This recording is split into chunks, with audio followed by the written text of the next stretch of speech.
Hi again and welcome back. It's Laura again from Hyperstamper. I had a very special client ask me to do the full video flip through of this one that I just showed on my video called 11 Junk Journals in 11 Minutes. So I'll do a more detailed one on this. I think this is a really lovely and probably will be a very popular journal.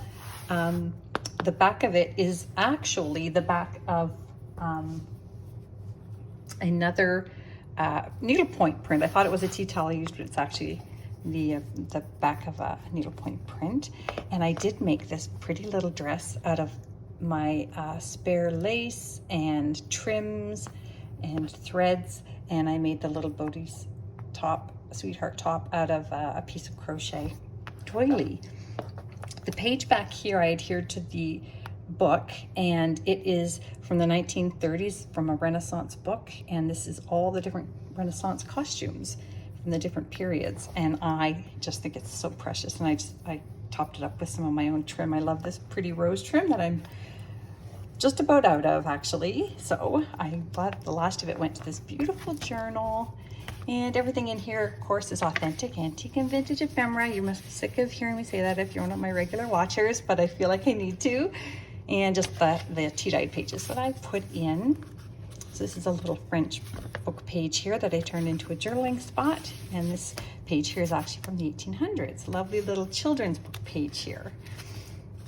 And then this is a vintage doily, and I've just put in another little journaling page here from antique paper. And then look at this lovely, lovely page. It's so pretty, and that is from the 1920s. This is from the 1950s, from a Theatre World magazine. Look at the wonderful image there. Isn't that fantastic? And this is from a lovely little children's book called Wonder Why. And I just think it's so sweet, the little page here. Another one of those flip side of that page. Oh, look at the wonderful advertisements from the 50s too. It's just so much fun. And I made this journaling tag out of some antique and vintage ephemera. Did a little hand stamping there.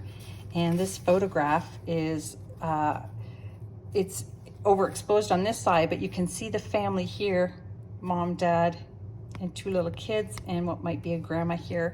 And that is from the 1920s, and it's on its original backing here.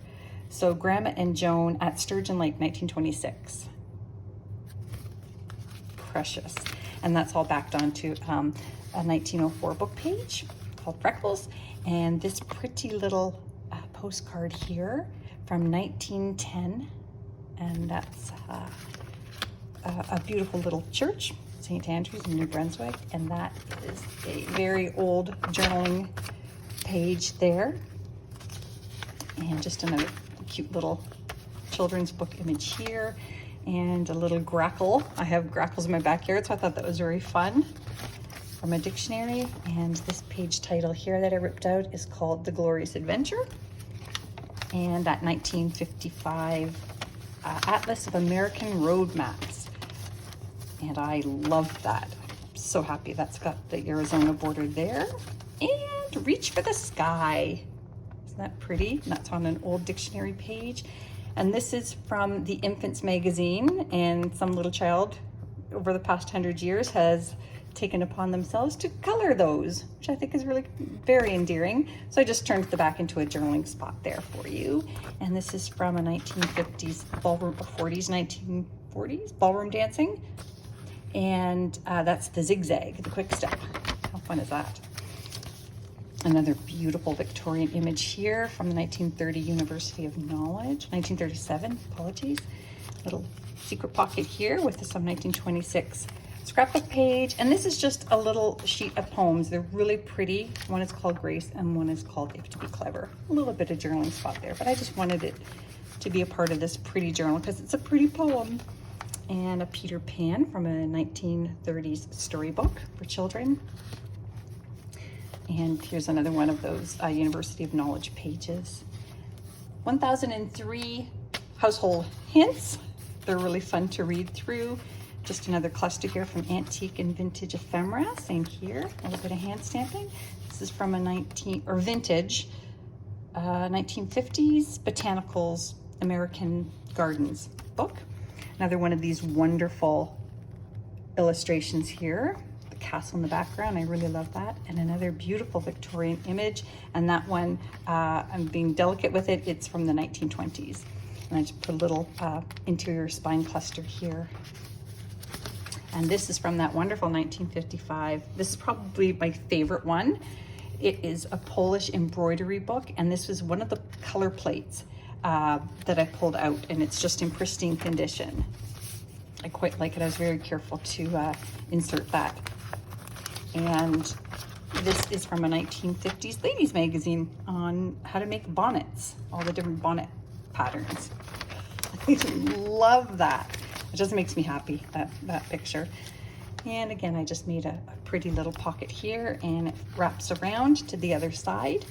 And this 1800s, is this? Nope, sorry, this is a 1915 Girls Own annual page.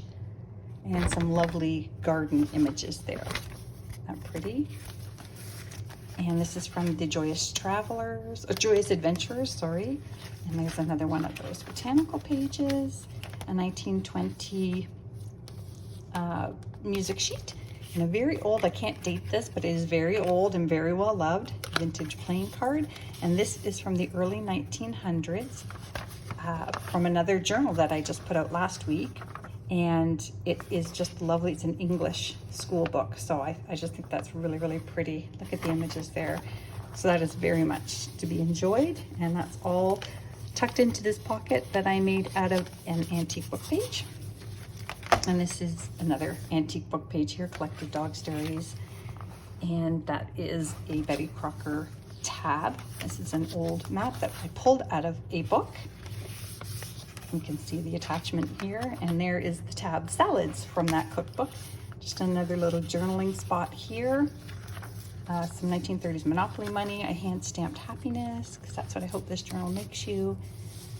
Canasta, vintage canasta score sheet to journal on.